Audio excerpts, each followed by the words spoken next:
Maintenant, on regarde comment on peut préparer une matrice A2D comme vous voyez ici en fonction des éléments qu'on a ici. Donc, l'idée, c'est de préparer une matrice sous cette forme-là. Et chaque élément à l'intérieur de cette matrice-là, déjà, c'est une matrice. Donc, A1D, c'est la matrice qu'on a déjà générée. Et I, c'est la matrice d'identité. Donc, on va avoir un élément ici, une matrice d'identité ici, une matrice d'identité, etc. On va préparer ça.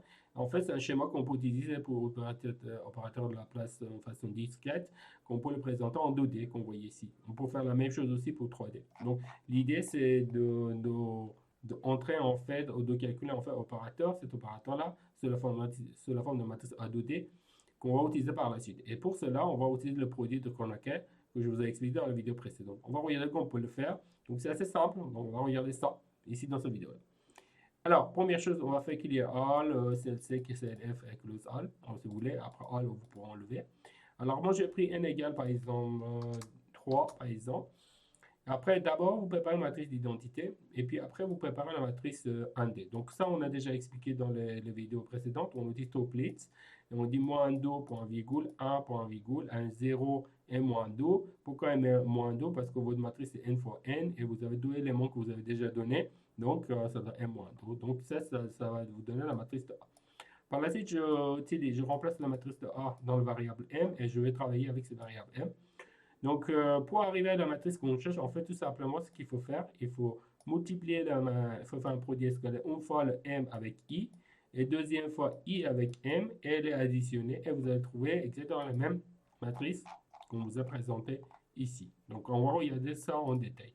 Alors, comment ça marche? Donc, du coup, alors, je vais, donc, d'abord, je vais laisser ces lignes-là en commentaire, et puis on va exécuter ça.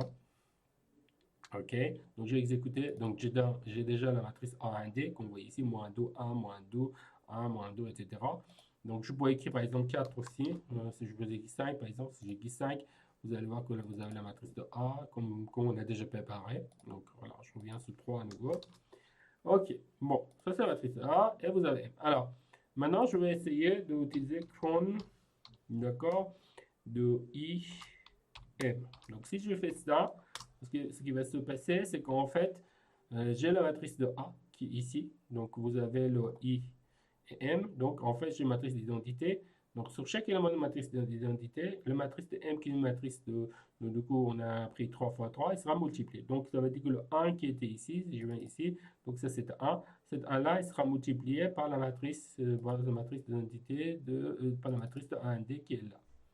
Donc là, ça doit être à la place de 1 qui était là, vous avez cet élément-là.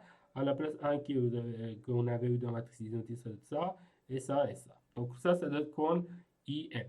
Alors, avec ça, on ne peut pas obtenir la matrice qu'on cherche. Donc, ce qu'il faut faire aussi, par la suite, il faut calculer le con M et I. Donc, d'accord, je fais copie ici, je vais aller là.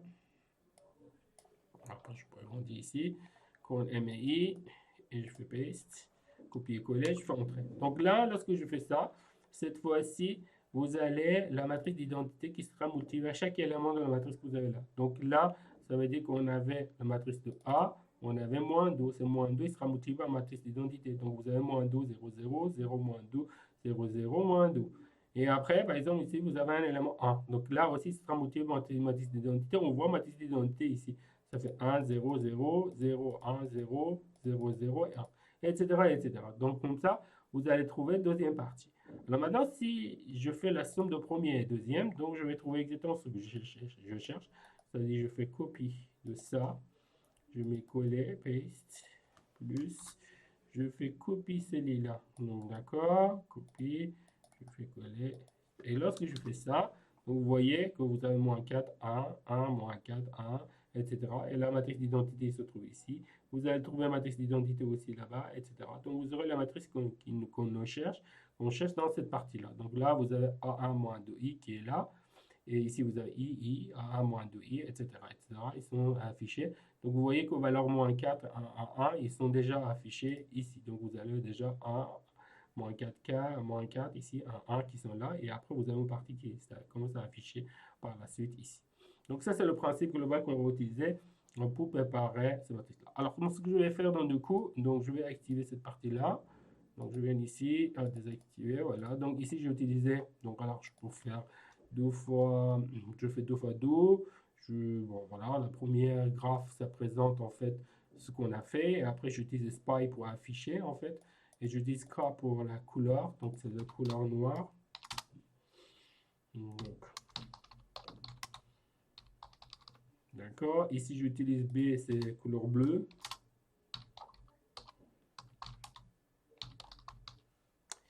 Et ici, encore noir. Peut-être qu'on va utiliser d'autres couleurs. Ou par exemple, orange, par exemple. Hein.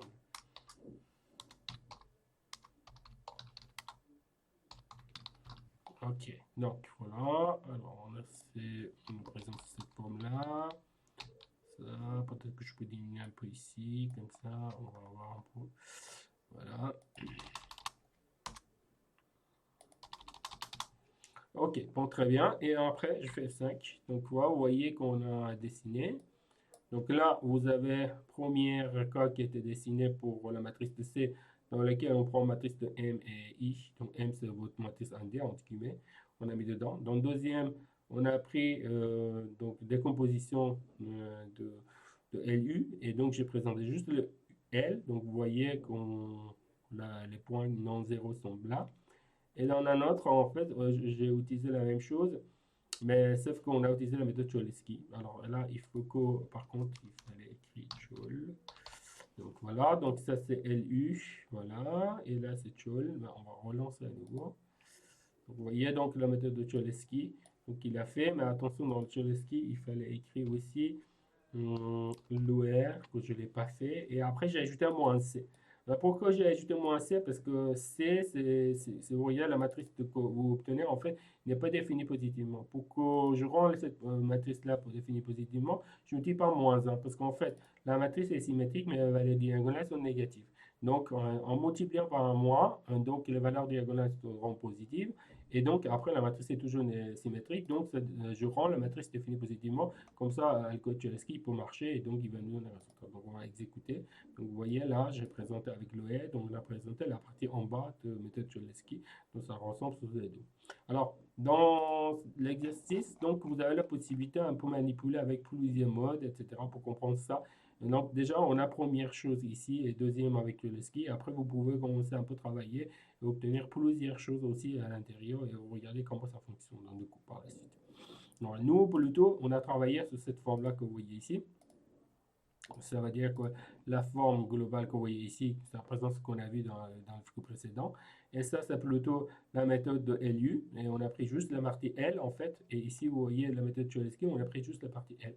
Donc, vous avez les infos par rapport à tout ça. Après, bien sûr, on peut un peu augmenter. Si je dis, par exemple, c'est 5, donc vous allez augmenter là. Et donc, vous allez voir les formes qu'on a vues dans les TD ici. Donc, cette forme-là, vous pouvez très, très bien obtenir à partir de cette méthode-là, comme vous voyez ici. Après, je peux agrandir.